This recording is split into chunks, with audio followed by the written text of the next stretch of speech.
میرا ایک بہت اچھا دوست تھا۔ ہم دونوں ایک ہی ادارے میں جاب کرتے تھے۔ میرا دوست بہت ہنس مکھ تھا، بالکل میری طرح۔ کبھی بھی کوئی پریشانی ہوتی تو وہ مجھ سے بات کرتا۔ 12 سال تک ہم دونوں اکٹھے جاب کرتے رہے۔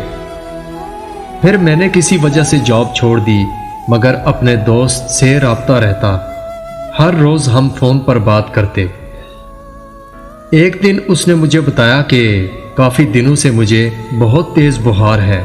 میں اپنے ہاسپٹل گیا، وہاں میرے ٹیسٹ ہوئے تو کینسر نکل آیا، مگر وہ بالکل بھی پریشان نہیں تھا، پہلے کی طرح ہنس کر بات کر رہا تھا۔ 1 سال ادارہ اس کا علاج کرواتا رہا۔ کانٹریکٹ جاب ہونے کے باوجود محکمے نے بہت تعاون کیا تھا۔ ایک دفعہ وہ ہاسپٹل چیک کروانے آیا تو میں اسے اپنے گھر لے آیا۔ رات کو میرے پاس رہا۔ وہ مجھے کہنے لگا کہ ڈاکٹر کہتے ہیں 30 لاکھ اور جمع کرواؤ۔ میں نے کہا کہ تم اپنے ادارے میں بات کرو، مگر وہ کہنے لگا نہیں یار، اب نہیں بتاتا ادارے کو، کیونکہ 1 سال سے وہ میرا علاج کروا رہے ہیں اور میری جاب بھی کانٹریکٹ جاب ہے۔ اب اگر میں نے بتایا تو وہ مجھے جاب سے نکال دیں گے۔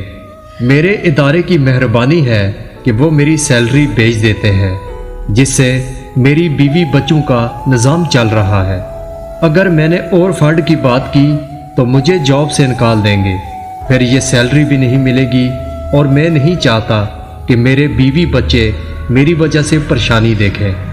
اس کی ہر بات میں بس بیوی بچوں کا خیال تھا۔ وہ ان کی پریشانی میں اپنی تکلیف بھول جاتا تھا۔ ایسے ہی سلسلہ چلتا رہا۔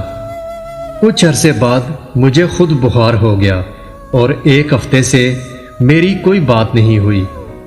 مجھے بہت تیز بخار تھا۔ بخار کی وجہ سے رات کو نیند نہیں آتی تھی۔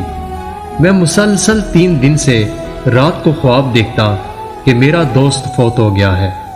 آج رات کو میں ڈرپ لگوا کر واپس گھر آیا تو رات کے 10:30 بج رہے تھے۔ میں نے سوچا صبح دوست کو کال کروں گا، ابھی سو گیا ہوگا۔ صبح نماز پڑھنے کے بعد موبائل اٹھایا کہ دوست کو کال کروں۔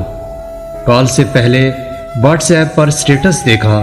میرے دوست کا سٹیٹس لگا تھا جس میں اس کے جنازے کی تصویر تھی۔ میں نے روتی آنکھوں اور کانپتے ہاتھوں سے کال کی۔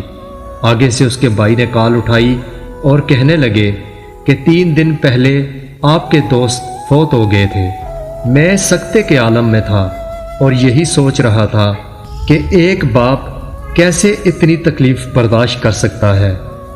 میری بہنوں، جب آپ کا شوہر سو رہا ہو تو اس کے چہرے کو غور سے دیکھو، اس کے ہاتھوں کو غور سے دیکھو۔ اس کا آپ سے کوئی خونی رشتہ نہیں ہوتا، مگر وہ پھر بھی آپ سے محبت کرتا ہے۔ ان ہاتھوں سے وہ اپنی بیوی بچوں کے لیے روزی کا انتظام کرتا ہے اور اپنے دکھ تکلیف سب سے چھپاتا پھرتا ہے۔ سب دوستوں سے گزارش ہے کہ میرے دوست کے لیے دعا کریں۔ اللہ پاک میرے دوست راشد کو جنت الفردوس میں اعلیٰ مقام عطا کریں، آمین۔